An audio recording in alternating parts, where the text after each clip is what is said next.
This is about Islamophobia and whether we can cure it. Millions of us have Islamophobia. I have Islamophobia, and a lot of Muslims have Islamophobia too, and no one is trying to treat it. And so I just want to discuss the various symptoms, and maybe you'll spot which variety you've got.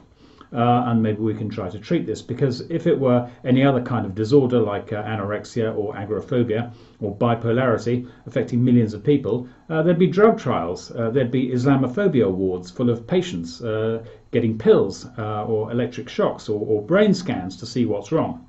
But there's nothing. So the first type of this mass insanity is travel Islamophobia, which is like travel sickness. Anyone can get it.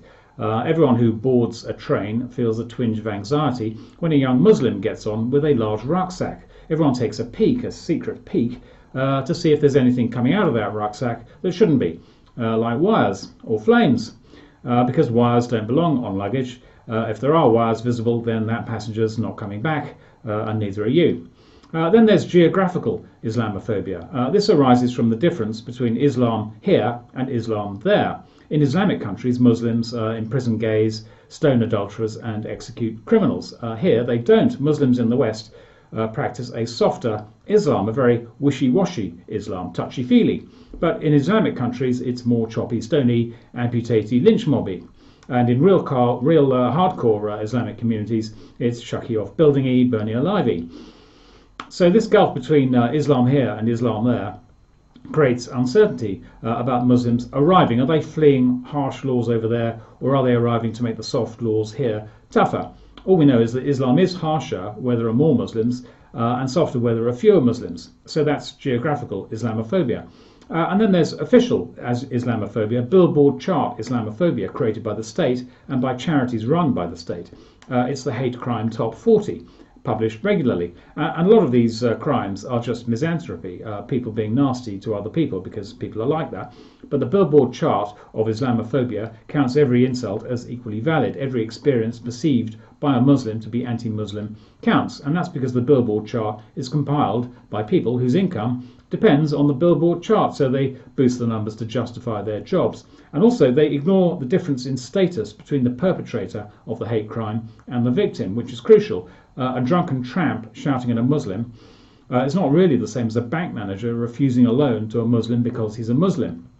Both are hate crimes and both are given equal status in the billboard chart, which is very bad criminology. The bank manager refusing the loan is appalling. The tramp shouting the insult is not nice, but it's irrelevant, especially if you know the tramp, which I do. I live in Tower Hamlets, which has a large Muslim population, and an unfriendly vagabond in the local park. He's a tall chap, very slim. That's because he drinks vodka, the breakfast of champions. And he's about 40 or maybe 80 or something, somewhere in between, it's hard to tell. And he shouts at me, he shouts at my son, he shouts at my wife, and he shouts at Muslims. But the Muslims he shouts at have a helpline and a government official to register the insult on the billboard chart, and I have nothing. Now that's terrible for the Muslims, not for me, because the billboard chart system tells me that I'm on top, I'm a first-class citizen, I don't need protection. And it tells the Muslim that he's an underling whose mind is so fragile that a shouted insult by a dosser who lives under a tree entitles him to therapy and a police report and a newspaper interviewer to talk him through the trauma. And I've seen newspaper reports of hate crimes of this very low level, and they teach Muslims that they're persecuted and that life is out to get them and that they're weaker than the weakest people in society. And this oversensitivity extends to Christian symbols as well, and there are some local authorities that ban Father Christmas or the angel at the top of the tree or the Easter bunny, just in case the Easter bunny makes a Muslim collapse like a dowager on a chaise longue, or in case the sight of a cross or Father Christmas makes Muslims panic and riot. These near extinct images, the Easter bunny and the cross, are being given new power by being banned. They acquire a mystique they don't possess.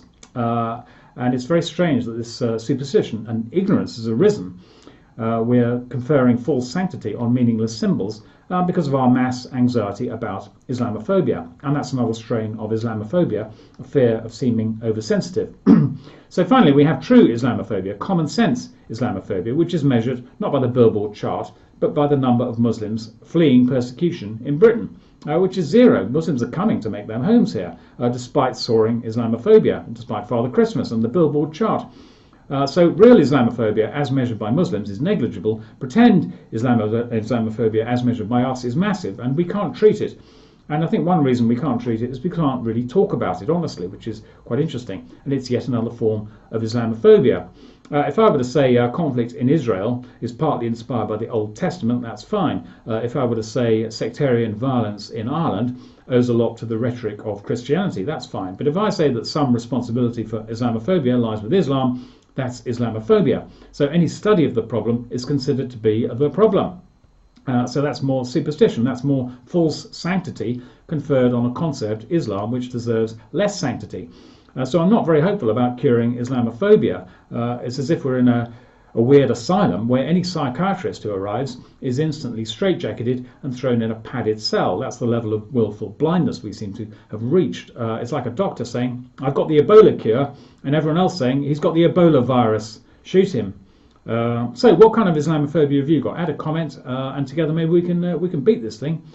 Yeah, let's give it a go. Thanks.